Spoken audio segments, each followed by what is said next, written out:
और राजा भैया ने जो पाला बदला, क्योंकि ये माना जा रहा था कि सपा से भी बात हो रही है और इधर आप लोगों से भी बात हो रही है, तो उन्होंने ऐलान कर दिया, एक धमाका कर दिया। तो उनकी कौन सी अंतरात्मा की आवाज थी? क्योंकि ये माना जा रहा है कि वो जो जिया उल हक वाला केस है उसकी चाबी थोड़ी सी टाइट कर दी थी।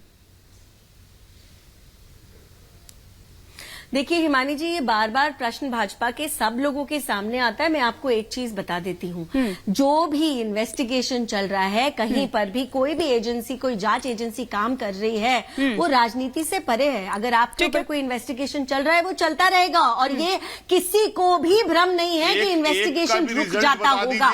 हाँ, ये बात जरूर है कि बहुत समय तक लोगों ने हर पार्टियों का काम देख लिया है और आज केवल देश की जनता नहीं, बहुत सारे नेता भी ये मानते हैं कि कंट्रीब्यूट करना है नेशनल बिल्डिंग में, तो मोदी जी के साथ करने का तरीका सबसे अच्छा है, क्योंकि आपको काम करने का मौका तो मिल रहा है। जनता के लिए काम करेंगे आप, आपका देश आगे बढ़ेगा। बाकी लोग क्या कर रहे हैं? सुमैया जी, लेकिन ये संकेत तो आपको पहले ही मिल गए थे। अगर उसी टाइम आप लोग मैनेज कर लेते तो शायद आज पिक्चर कुछ अलग होती, इससे इतर होती, नहीं आपको लगता? और कल जो आपने वो डिनर डिप्लोमेसी करने की कोशिश की थी, उसमें भी वो गायब थे। शायद अखिलेश जी तभी भाग गए होंगे।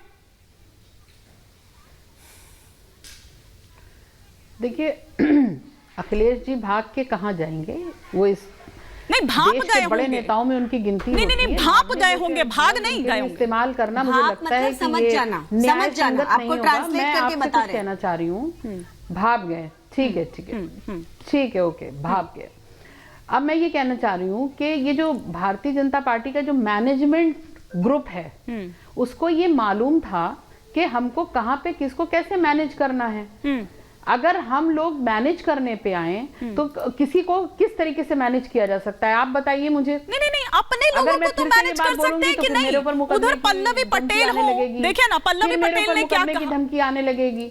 आप उस लिस्ट को देख लीजिए। हाँ। जो लोगों ने खेमा बदला है उनके साथ भारतीय जनता पार्टी ने क्या बात की होगी और क्या की है, वो सब कुछ देखिए, छुपता तो कुछ नहीं है। देश की जनता भी सब जान रही है और इतना तंत्र इतने मजबूत है कि दर्शकों को भी पता चल जाएगा, डिटेल्स हो ही जाना है। तो इसलिए पूछ लो ना, सबको पता ही चल जाएगा क्या बोले जा रहे हैं, साफ बोले। भारतीय जनता पार्टी राहुल गांधी को भी मांगनी पड़ेगी झूठ बोलने पर, सुप्रीम कोर्ट के कहने पर पास टूट के जा रहे हैं, तो माफ कीजिए, उसकी हकीकत भी यहाँ बैठे हुए सारे लोगों को पता है कि उन्होंने क्या किया है। ये अनर्गल बातें करने से ऐसा तो नहीं है कि हकीकत बदल जाएगी। सत्ता में आने के बाद देश के बहुत सारे हिस्सों में, बहुत सारे खित्तों में भारतीय जनता पार्टी ने क्या नंगा नाच किया है सत्ता पाने के लिए, इससे कोई गुरेज नहीं है कहने से, और इसको सबने देखा है। नहीं सुमैया जी, मेरा यही सवाल था ना कि देखिए उन्होंने जो किया वो किया, वो साम दाम दंड भेद, वो तो मैंने पूछा ही चारू जी से कि साम दाम दंड भेद आप सब कुछ अपना रहे हैं, लेकिन आप उस तरह से लड़ते हुए क्यों नहीं नजर आ रहे? कम से कम जो अपने लोग हैं उन्हें तो अपने साथ जोड़कर रखिए, कम से कम एकजुट रखिए। आप ये मैनेज क्यों नहीं कर पा रहे? मैं इसे मैनेज करने की बात कर रही थी।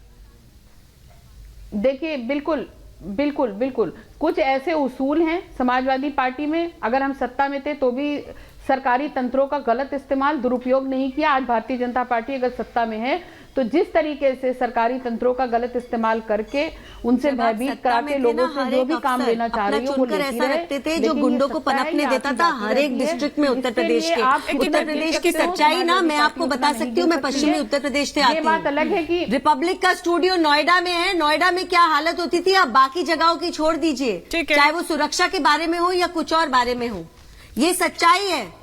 समाजवादी पार्टी ने जिस तरीके के एंटी सोशल एलिमेंट्स को पनपने दिया था उत्तर प्रदेश में, उनको चाहे नेता कह के या जो भी कह के, उनको जब तक खत्म नहीं करा गया तब तक उत्तर प्रदेश आगे नहीं बढ़ पाया है। भारतीय जनता पार्टी, आप भी महिला हैं, आप जानती हैं सुरक्षा का मुद्दा बहुत बड़ा था और 2 बार सुरक्षा के मुद्दे पर आपकी पार्टी हारी है उत्तर प्रदेश में। मणिपुर में जो कुछ हुआ, जो हाथरस में हुआ, जो जिस प्रथा की आप बात कर रही हैं, आपकी प्रथा की आपको सच्चाई बता रही हूँ। मैं ये पूछना चाहती हूँ, बहुत गलत हुआ, नहीं बहुत गलत हुआ, लेकिन जिस प्रदेश में करोड़ों महिलाएं रहती हो और वो करोड़ों महिलाएं ये कहती हो वो आज ज्यादा सुरक्षित महसूस करती हैं, आप एक केस को आगे दिखाकर चुनाव नहीं जीत सकती हैं। आप एक केस को आगे दिखाकर चुनाव नहीं जीत सकते। करोड़ों महिलाओं की जो सुरक्षा का जिम्मा है ना, वो योगी सरकार ने लिया है। धमका रही है कि आप पर मुकदमा होना चाहिए क्योंकि आपने इस तरीके के इल्जाम लगाए हैं। कौन सुरक्षित अगर आप महसूस झूठ करेगा बोलेंगी इस तो भारतीय बिल्कुल, जनता क्योंकि पार्टी भाजपा सत्ता की में? एक आप महिला बताइए। नेता ने देखिए, मुकदमा किया था देखिए, राहुल जरूरत गांधी यहाँ पर नहीं है, झूठ मुद्दे बोलने पर का। रहते हैं। और राहुल गांधी मुद्दे पर रहते हैं। एक बार प्रोफेसर विशाल मिश्रा का मैं रुक वो करूंगी। मुकदमा हारे थे। ठीक है, और ठीक है। राहुल गांधी चुनाव भी हारे थे। ठीक है, प्रोफेसर विशाल ये मिश्रा, आपको भी पता होना चाहिए। झूठ व्हिप जारी बोलना किया जाता अलाउ है, नहीं है उसके भाई। बावजूद अगर मैं क्रॉस जानती हूँ वोटिंग आप होती बताएं। है, क्या अनुशासनात्मक कार्रवाई जो है वो होनी चाहिए या आगे कुछ और फॉल आउट, मतलब क्या यहां पर आप देखते हैं इसका? जी मानी जी, एक बार दोबारा प्रश्न करिएगा। मैं ये कह रही हूं कि व्हिप जारी किया गया, उसके बावजूद क्रॉस वोटिंग यहां होती है, क्या कुछ एक्शन, क्या अनुशासनात्मक कार्रवाई जो है वो होती नजर आएगी, या क्या देखते हैं आप आगे इस पर?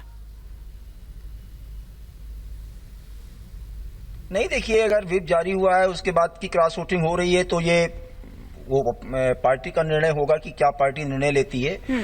लेकिन देखिए, मेन बात हिमानी जी यही है कि अगर क्रॉस वोटिंग हो रही है तो लोग भारतीय जनता पार्टी से जुड़ रहे हैं, भारतीय जनता पार्टी के कैंडिडेट को सपोर्ट कर रहे हैं, तो इसके पीछे कोई ना कोई तो वजह होगी। और वो वजह मैंने आपको बहुत स्पष्ट शब्दों में बताया कि किस तरीके से लोग अब आज की डेट में भारतीय जनता पार्टी के राष्ट्र प्रथम, राष्ट्रहित सर्वोपरि की भावना से जुड़ना चाहते हैं। नंबर एक। नंबर दो, अभी मैं सुन रहा था बहुत देर से कि डराया धमकाया और ये और वो। उत्तर प्रदेश की बात हो रही है, उत्तर प्रदेश की चर्चा चल रही है, उत्तर प्रदेश की आपने डिनर डिप्लोमेसी की भी बात की। मैं पूछना चाहता हूं कि क्या जिन लोगों ने क्रॉस वोटिंग किया है उनको उत्तर प्रदेश के में जो 2017 से ऑनवर्ड्स बदलाव आए हैं वो नहीं दिखते क्या? अभी यहाँ पे बेरोजगारी की बात भी चली कि जो है 10,000 वैकेंसी आती है, 10 लाख फॉर्म आते हैं। मालूम है उत्तर प्रदेश में 2017 में बेरोजगारी का दर कितना था? थोड़ा बहुत आइडिया है? ठीक है। लगभग 17.4% के आसपास था। और आज उत्तर प्रदेश में बेरोजगारी का दर क्या है? जरा इसका भी आंकड़ा देख लीजिए। लगभग 2.5 से 3 के बीच में। नंबर एक। नंबर दो, Uttar Pradesh ease of doing business में कहाँ रहा करता था? क्यों नहीं उत्तर प्रदेश में निवेश होते थे? और अभी कितना बड़ा निवेश का समिट हुआ हम सभी ने देखा। ठीक है, ठीक है। उत्तर प्रदेश में पर कैपिटा इनकम 2017 के समय पे क्या हुआ? मैं इस पर जरूर जवाब लेती सुमैया जी से। प्रोफेसर साहब, मैं आपको रोक रही हूँ क्योंकि समय इतनी इजाजत दे रहा है, जो मैं इस पर जरूर जवाब लेती सुमैया जी से। और चंद्रमोहन जी भी कुछ कहना चाह रहे थे, लेकिन बहुत शुक्रिया, माफी के साथ रोक रही हूँ सर, माफी के साथ बहुत शुक्रिया। यहाँ रुकेंगे एक ब्रेक के लिए।